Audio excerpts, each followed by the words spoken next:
put that last shot behind him.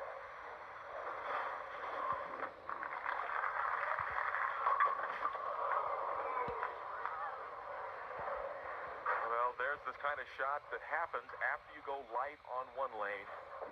He slowed the speed down. The ball hooked early and right through the heart for 4. This is very, very difficult to make. Almost impossible. You do have to have the ball hooking into the 3-pin. Send the 3 into the 4-7 and let the ball get to 9. It's got a chance. Look at that spare, Mike. Oh my gosh, can you believe that? Woo! Tracy says if you're going to leave him, make him. Gosh, I'll tell you what. That excites me. Watch this ball. He throws the ball slow, lets the ball drift far to the right. Now as it comes back, the ball's got to get that back pin. Just a marvelous cover. I think he even surprised himself. Surprised him, Chris. Wow, they got him pumped right back up.